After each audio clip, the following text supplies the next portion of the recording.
Hey Mitch, congratulations on selecting the squad. I guess first of all, you must be pleased with the 32 players that you've chosen. Yeah, thank you. It's been a 2.5 year process of selection.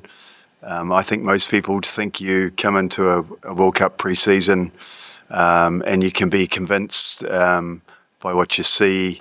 I guess you can form different perspectives, but I mean, we've been looking for a Red Roses World Cup player, since it started, and obviously the data that's been presented through observation and time in the middle has been a critical part of the decision. And then obviously when you come to selecting a 32, which is quite different to a Six Nations and a WXV, where you have the liberty of allowing more people in your squad. So then positional versatility comes into account. Clearly, in our game model, there's certain skill sets that are important to us, and then there's the ability to also be, I guess, a really good team player, because some players aren't going to play as much as others. So all those factors have been taken into account. I think everyone knows how much depth the Red Roses have as a squad, and given what they've achieved already. But were there any kind of particular selection headaches that kind of made you, keep awake? Was it hard? Certainly in the last Six Nations, I was mindful of the what ifs. So it gave players opportunities as well, a lot more minutes, to be able to be ready for a home tournament. So there was some considerations in the team plans, during that tournament. As this pre-season has gone along, there was always going to be a tough call on third and fourth scrum half, because we've gone 18-14. We're very lucky to have the versatility of Claude having the ability to play 9. And then there was whether I take 2 fullbacks and 3 wings, or I take four wings and 1 fullback. So that was probably the most challenging area. And then obviously the back row, there's some players that are able to play lock and back row, so we're able to sort of probably go a little bit more heavy in the back row and less in the locks. And how did you tell the players? Beg your pardon? How did you tell the players whether they were selected or not? So basically, I'm really big on advanced communications. So the wider group players, I communicated to them for about a month ago about their expectations and for them to be ready. So firstly, I dealt with the hard disappointment of taking away somebody's dream, for a potential home World Cup or a World Cup. So I was really mindful. I've been in World Cups before where the wider group players are left right to the end, and it's always very, very difficult to give that news. And then obviously with the girls, I obviously spoke to them individually, informally, about getting rid of the anxiety around that selection, and then formally I spoke to them last week in the down week via phone around that. Yeah, they're in the 32 that I believe that can win the World Cup.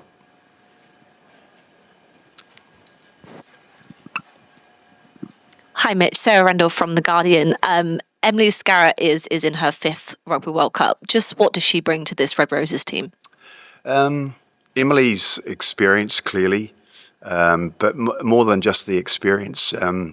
She understands the legacy of the Red Roses, and along with that experience, she brings leadership to younger players. She doesn't necessarily even need to be in a leadership group, because she just leads by her example. She's very calm in demeanour. And I think she wants to definitely leave the Red Roses in a better place. I think she brings those qualities. And how did you come to that conclusion of taking the 2 fullbacks and the 3 wings instead of kind of the other way around? Well, Ellie can play wing as well.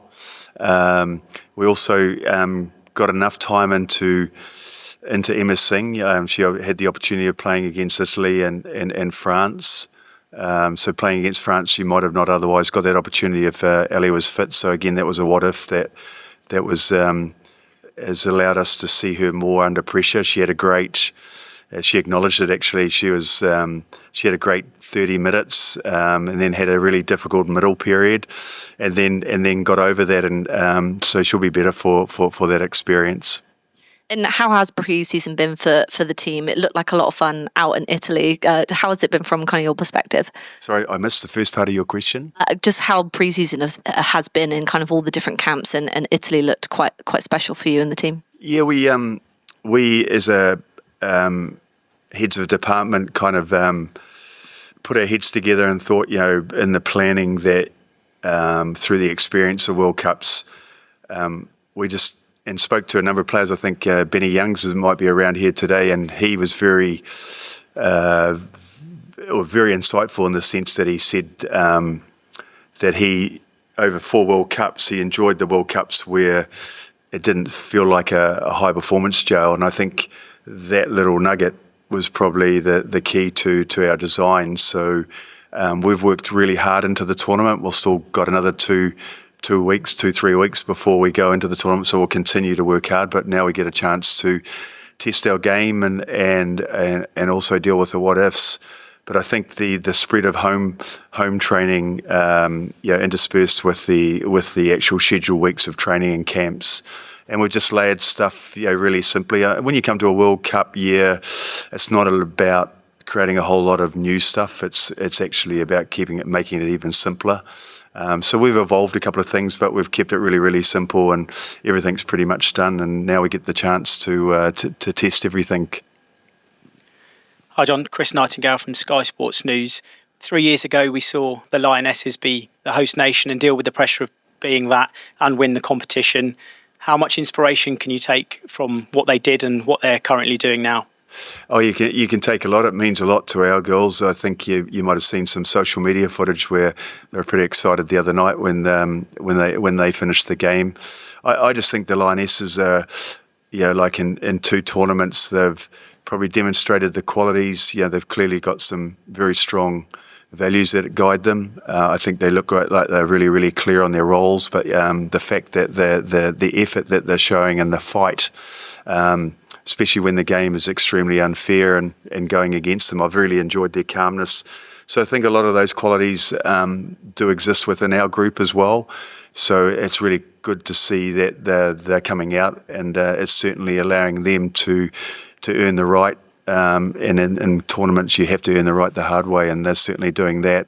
But I think the one key part of that glue for them is the strength of their connections. I think there's a lot to learn from that.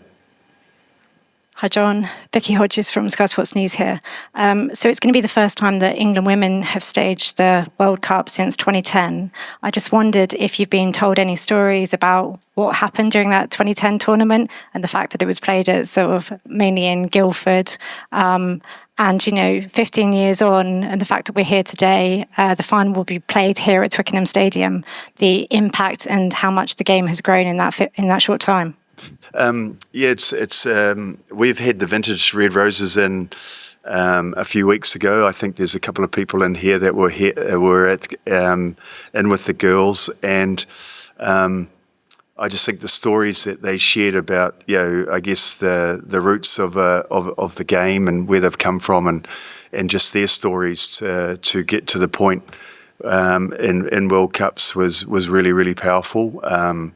We obviously, through that connection, take some nuggets out of that, I guess, again, to be able to draw upon, because our girls have also got, some stories as well. But just the on Monday when Deborah, the new president, acknowledged the selection of the girls, just the fact that herself and 4 others were.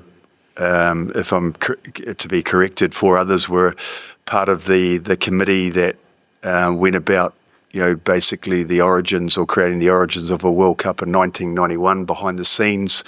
And you could just imagine the struggle they had in trying to conquer that. And now we look at where the game is, and we're about to obviously have a home World Cup. That was very powerful. Hi, John. Mitch Phillips from Reuters. surely can't have been any team, men or women, have gone into a World Cup on the kind of run of form that England have. How much of your challenge is dealing with that expectation?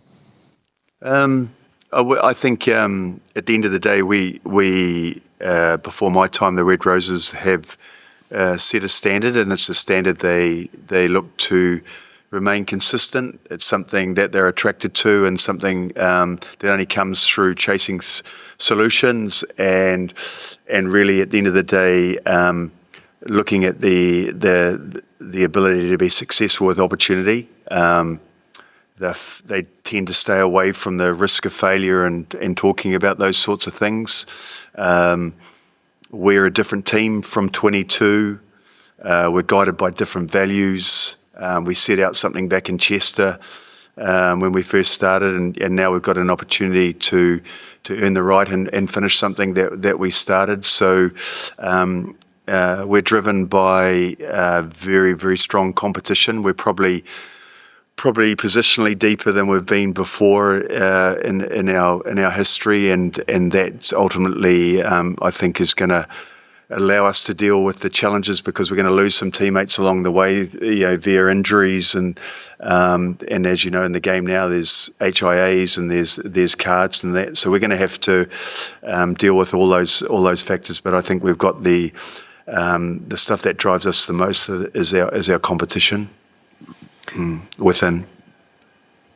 Hi, John. Jeremy Inson from Rugby Pass. What does it mean to you, leading the world's leading team into a home World Cup, and but what pressure does that add to it? It's exciting. You hear this word pressure all the time. It's just a word. You've got to turn it into an action, and some people tend to frame it negatively and see it as, and when you frame it negatively, it becomes more around the risk of failure. Whereas I see this as an opportunity to be successful. So it's going to come down to extremely good leadership that's decisive, and leadership that basically is looking to always chase solutions. So that's where my head's at. That's where my thinking's at. It's not about me. I come second. It's about the girls. It's about the girls realising their potential individually, so that they can become stronger collectively. Time for two more, Victoria and Nathan. Thank you, Victoria Rush. No woman, no try. So just to start with, I wanted to ask, you've obviously had you have a dominant squad here. You've won 55 in 56 tests. Obviously, the defeat being the last Rugby World Cup final. How much has that consistency and dominance shaped the squad and the mindset of the girls? I think winning, and some of the wins we've had in this cycle, preparing into the World Cup, have been tough as well. So there's enough belief. And there's been enough feedback of where our game is needed to improve. I think we clearly know where a lot of our opponents will try and attack us as well. So we try and prepare for every eventuality as well. I think they definitely got that belief, but we also understand that it's a tournament, and that we're going to have to earn the right. We've got to earn the right first through our pool play. So our focus is definitely on our first Test match against USA. That's where everything's driven, and so we won't look any further ahead than that. We'll just remain where our feet are and deal with that. But the belief that we've got, and the way that the girls live the values, and the way that the girls transfer a lot of the language that we talk about into actions, are very quick at doing that once they know the how and the why. And there's a nice look in their eyes at the moment as well. And with Zoe Aldcroft obviously captaining the side into this tournament, what are the key characteristics that you look for in a captain for your squad? She's a winner. She demonstrates quality actions in every performance. She's very, very consistent. I think she just leads by example. Her words aren't cheap. When she speaks, they're very, very powerful. But more importantly, her actions are just incredible. And Mitch, my question is just on motivation. In terms of both yourself and the squad, you're a team and a squad used to winning, going into a time when you are expected to win, kind of daily, weekly, monthly over the next couple of months. What is kind of, I guess, like driving you and the motivation that every day you get up for yourself and the players? Yeah, really, at the end of the day, I got to wake up every day and just work out, I guess, where the garden needs to be watered, really. In other words, I've got to pay attention to what really matters. So yeah, I've just got to stay ahead of the rest. As you can imagine, my mind probably hasn't been in too much rugby over the last 3 weeks, dealing with managing people, because that's first and foremost is the people, because you got to, you care about them. And you've got to make tough decisions, because I've cut off the dream of some girls, but I have to make those hard decisions. So now that we've made that decision around who we believe can win the World Cup is 32, it's now a really good chance for me to get my head back into the rugby, and I really do really enjoy the tactical side as well, and I really enjoy coaching and performance as well, because I think that's really the art of where you make your best decisions and probably some of your bad decisions. Yeah.